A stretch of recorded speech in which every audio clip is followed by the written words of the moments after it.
In this video, I'm going to quickly walk through the Ezoic Leap tool for speed. Now, this is the beta version. I'm just certainly not an expert on everything in here. It's like I keep finding new little tidbits, but it would definitely give you a good overview of what you can get with this. Now, if you're currently with Ezoic and you don't see this right now, at the time I'm recording it, it's available to everyone, but they're still rolling it out in like waves to new people. So you can request with your support person to get moved up the list, and then hopefully you'll get it straight away, which is what I would recommend, right? Like try and get it as soon as you can. And also get on the list because they have optimization settings. You can see here it says mine are active, and this is here, which you can go set up and play with yourself. But if you're like me and you don't really know what you should be putting there, and it does vary for different sites and hosts and everything, what you should have, you can get in the line and they'll do it for you. I just added another site to my Ezoic account last week, 2 sites actually, and went on the list. And I think I waited about 48 hours before it was my turn to optimize it. So, I mean, it depends how many people are waiting, how long you wait. But yeah, I mean, I think that's easier. So yeah, so you get an overview here. So it tells me my core vital scores. It's sort of like taking everything into account on mobile and desktop. So obviously like that's pretty terrible, overall orange. Has a little graph, you know, you kind of hope it trends upwards. Mine are a bit all over the place. And there's some recommendations that we'll look at more. There's also their cloud caching. So definitely, first thing, make sure you're using their caching because even before everything's all optimized, it will help you a lot. And that's great. So you can actually go to here when you're doing something and you can clear the cache if you need to, but try to avoid that because it like resets all your caching, obviously, which slows down your site until it all gets cached again because it takes people going to each page to like cache it the first time. Anyway, so we got all of this.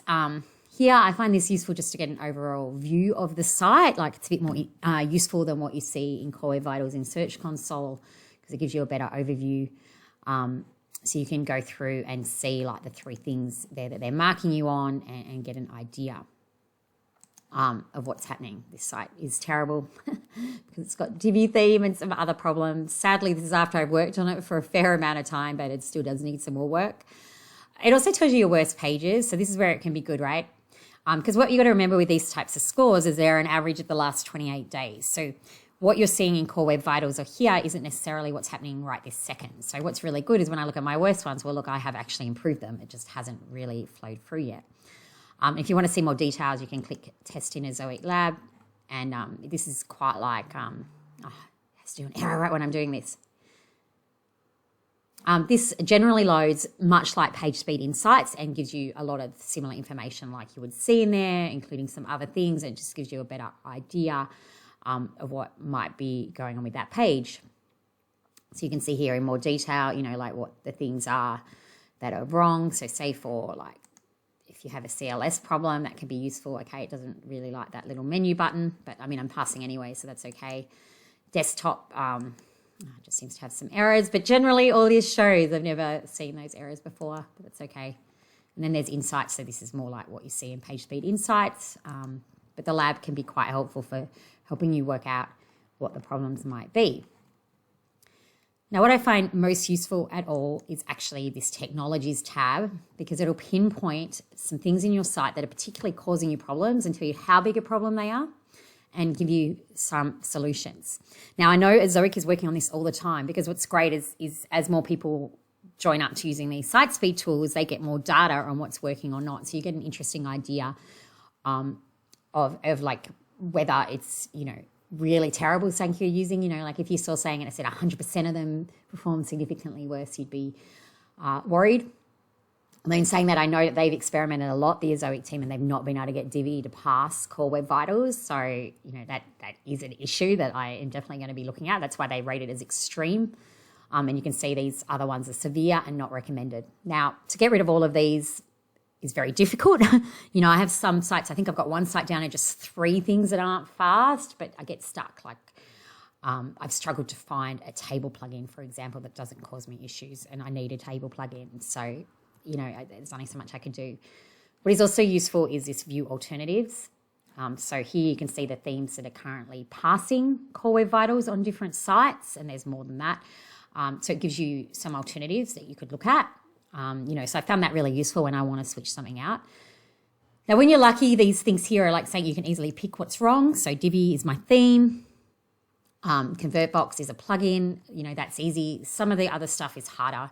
And I've already done a lot of these changes, right? Like I had 3 pages of problems when I first opened this. So I did some things like swapping my table of contents plugin and stuff, and that got rid of some of the issues. Some are harder, like I had to talk to Divi support and I found out that Salvatore is something that Divi is using. So that will go when I get rid of Divi. Smooth scroll is also Divi doing that. I've not worked out yet where moment.js comes from.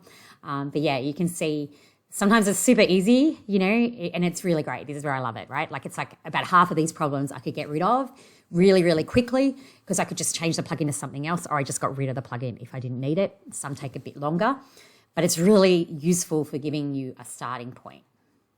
So I found that like just the most useful, and you can click to rescan it when you do it. Sometimes it can take a while to show up because of all your caching, right? And if you want to, you can clear all your cache and get it to fix up here quicker, but then you slow down your site while it all gets cached again. So, you've got to learn to be a little bit patient. If you've known you replaced it, it's replaced, you're okay. And then the Ezoic Lab we already saw. The leaderboard is kind of useful too because one, you can see where you rank. Like I'm terrible. Let's not look at my ranking. But what's really useful is looking at all the sites that pass, and not everyone shares their domain, right? Like you don't even have to be in the leaderboard if you don't want to.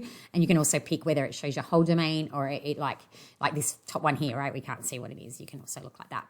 But a lot of people do share, and it's useful to be able to go look at their sites and see how they're doing things when they've been able to get such good scores. And it's a really useful learning tool as well. It's mobile. Oh my gosh, desktop I'm worse. Probably because people find it easier to pass. But yeah, so this is how the speed tool helps you improve, because there's never going to be something you just press a button and it all improves, right? Like the themes, the plugins, everything you do to your website will have an impact.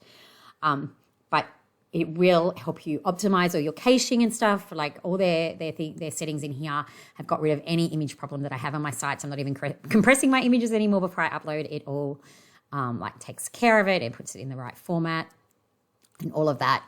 So a lot of problems that you might see in PageSpeed Insights do get fixed by all of this. But some technologies are just going to be horrible speed hogs. And this will help you find out which ones are the problems and what you can do to help.